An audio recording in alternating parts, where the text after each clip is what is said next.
Our first on the end here is Phil Haney. Phil, welcome. Thank you very much.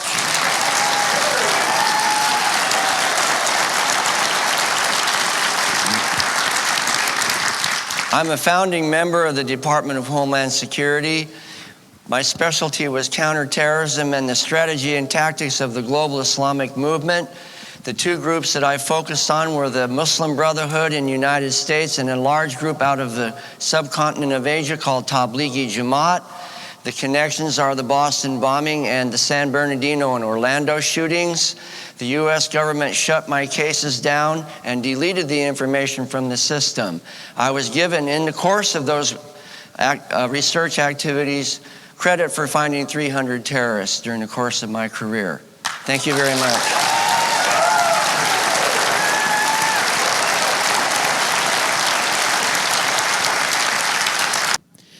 Phil Haney, how were you prevented from doing your job at the Department of Homeland Security? And if you had been allowed to do your job, do you think you could have prevented the ISIS terror attack at San Bernardino? We talked about, or we just heard about the purge. That's known as the Great Purge from 2011 and 12, when all the training material was taken out of the FBI, the DOJ, the Department of Homeland Security that had anything derogatory vis-a-vis the Muslim Brotherhood. But it really started before then. It started in the year 2009 when I was ordered to start deleting information out of over 825 records in the system that we use in the law enforcement database and remove them. Well, that was a crisis. It was a constitutional, a patriotic, and a personal crisis, professional. So what I did is I obeyed orders, but I kept the information, and that's when I began to go to Congress.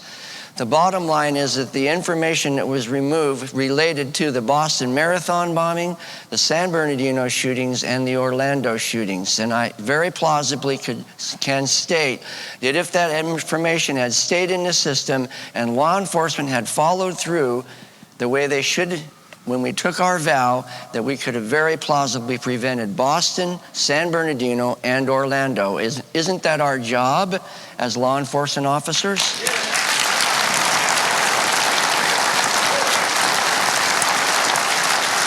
But because of political correctness, you were not allowed to do your job, and they even convened a grand jury against you for supposedly, what, violating the rights of the terrorist? Yeah, the reasons that they investigated me and began to take the information out of the system, I was investigated 9 times, 8 of them by the Obama administration for the violation of the civil rights and civil liberties of foreign nationals and violation of their privacy rights.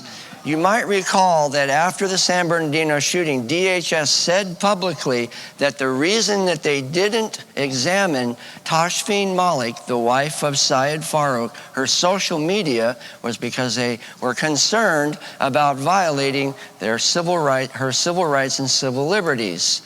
So yes, they shifted from a law enforcement approach to counterterrorism to a focus on civil rights and civil liberties, which would be okay, except that it was emphasized for foreign nationals. And that's why I got in so much trouble. And I found this out through the course of those 9 investigations. And amazingly enough, last week, Congress submitted letters to the Attorney General Sessions charging or showing statutes of Comey and McCabe and Strzok and Page and Clinton, Hillary Clinton, using the same statutes, 18 U.S.C. 1030 statutes that they tried to put me in jail for. And Phil's written a book called See Something, Say Nothing. What's the subtitle of that book? How the U.S. government submitted to the goals of jihad. And you've been a guest on Sean Hannity's program, what, 14 times? Yes, 14 on the radio, a couple on television. I even guest hosted his show in July of 2016.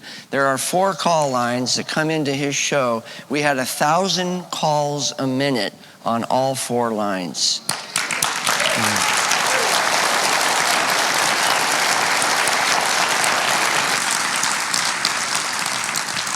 Sometimes it's the old saying, follow the money. But one thing I've learned from you guys, sometimes it's follow the friendship. And Muslim Brotherhood and key leaders have been embedded with some of these high-ranking military people to convince them they're good people and that what we're saying about Islam is totally false. And so they have been emotionally compromised by some friendships in key places. In other words, they've sabotaged our military and our national intelligence through putting on the friendly face while behind their back, they're laughing at us and doing what they really want to do, which is sabotage.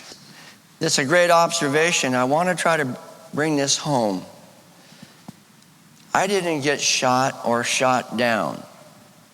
But at the same time that these rules of engagement, because of political ideology, were being implemented and expressed in casualties in the foreign arena, the exact same thing was happening within the law enforcement community, within the agencies of the government, like mine, Customs and Border Protection, Department of Homeland Security, FBI, DOJ. We were being shot down by political correctness. Our cases were being obliterated.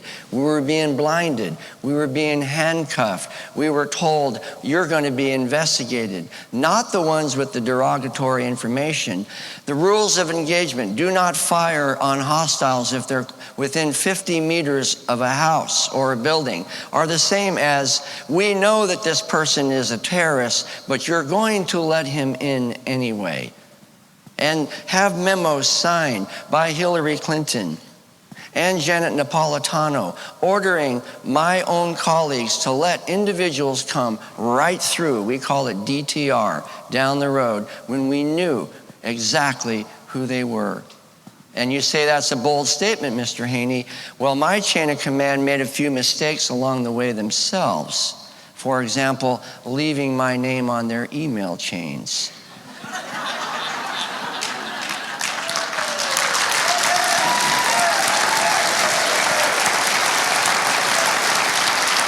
And for example, when they deleted the records out of the system that were specifically related to the San Bernardino network, by the way, Yasser Qadi was mentioned earlier. He is part of it. I know these people's shoe sizes. And when they deleted the records out of the system, they forgot what we're taught in kindergarten. Always look both ways before you cross the street. They didn't realize, apparently, that I had tagged all my records. Little code down in the bottom right-hand corner.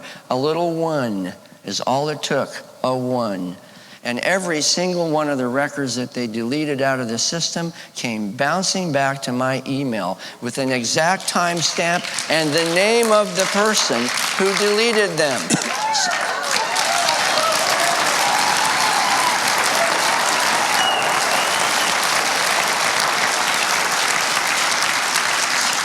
So I will say to Mike Pompeo, and I will say to John Bolton, and I will say to President Trump, that if you want to drain the swamp, enlist some people like me.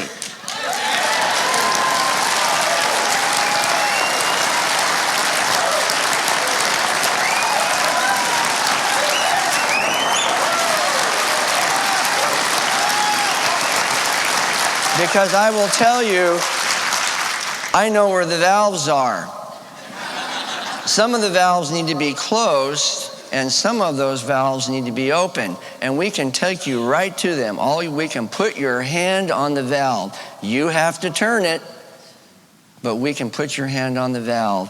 And so this political correctness that got people killed in foreign battle arenas also got people killed in Boston, in San Bernardino, in Tennessee, in Little Rock, Orlando, and Chattanooga.